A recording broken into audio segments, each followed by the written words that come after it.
You know, I never thought my life would turn into one of those wild revenge stories you hear about. But here I am, sitting back and thinking about it all these years later, how one cruel night flipped everything upside down.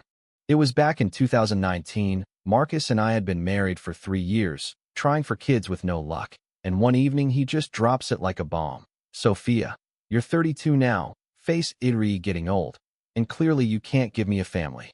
Turns out he'd been sneaking around with my little sister Vanessa, 24, and all curves and youth, whispering how she was everything you're not, vibrant, fertile, exciting. I stood there in our sleek Boston penthouse, dinner going cold, clutching a positive pregnancy test I'd planned as a surprise, too stunned to even fight back as he told me to pack and get out by morning. God, that hurt deep, like a knife twisting in my gut, not just the betrayal, but how Vanessa had always resented my drive, my little successes, smiling to my face while plotting behind it. Turns out their affair was her way of leveling the playing field, stealing what she thought I didn't deserve. I left that night with nothing but a suitcase and my secret, too broken to tell him about the baby. Let him have his perfect life. I'd figure out mine alone. But weeks later at a free clinic, the ultrasound hits. Quintuplets, 5 tiny heartbeats against all odds. High risk as hell with my stress and no support. I nearly lost them more than once. Bed rest in a charity ward. Then months in my beat-up sedan in hospital lots. Scraping by on vending machines and sheer willpower, wondering if I'd even survive to hold them. Fast forward through the nightmare. Emma, Lily, Grace, Mia, and Zoe arrived premature but fighters, just like their mom.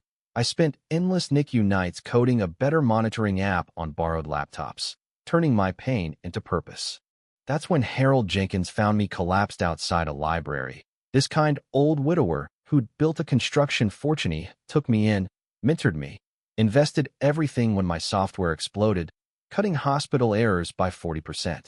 Teamed up with Alex Harper, this sharp architect who became my rock, helping raise the girls like his own. We grew Apex Health Tech into a $3 billion beast, me buying that platinum Lamborghini just because I could, a shiny middle finger to the past.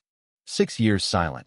Then I hear about Marcus's Nantucket wedding to Vanessa. Society bash of the year and something snaps.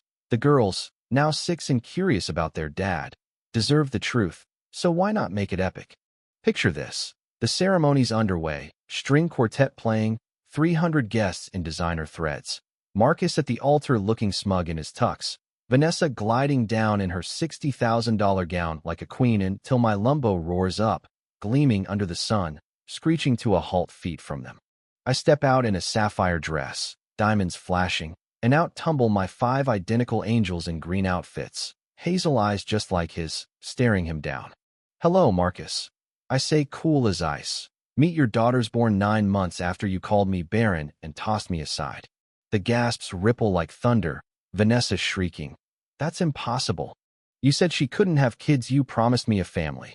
Marcus stammers, face draining white as math hits. What? How? And I lay it out: the car sleeping, the near-death pregnancy, the empire built from nothing, while the girls chime in innocently. Mommy, is that our daddy? Why's he look so scared? Chaos erupts. Cops show, child services checks in. Turns out our divorce never finalized cause I vanished before signing Vanessa's wedding. Invalid. Her dreams crumbling as guests whip out phones. Trending read wedding fail. But redemption? That's where it gets messy. Marcus begs for a shot at fatherhood. We try a family zoo trip, but Vanessa calls, her venom blasting through Bluetooth. Those brats aren't yours. Send him to boarding school. Come back to me. The girls hear it all. Tears flowing. Trust shattered cause he hadn't cut her off clean. I ban him, heartbroken for them. But he doesn't quit. Sets up trusts, scholarships named for each girl, weekly letters pouring out love, showing up silent at recitals, proving change through grit, not words. Months grind by. He and Alex even bond over co-parenting chats. And on the girl's 7th birthday, with cakes tailored to their dreams, Alex kneels. Sophia, you've built this amazing life. Marry me. Let me love you and these girls forever? I say yes, tears mixing with laughter. Marcus beaming cause he gets it. No family's chosen, not blood alone.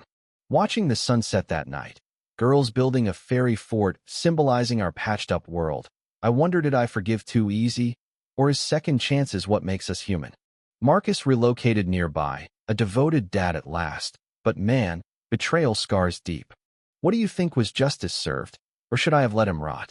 Drop a comment below, share your take on forgiveness in messy families. Hit like if this hit home, and subscribe for more real-life twists that prove life's wilder than fiction.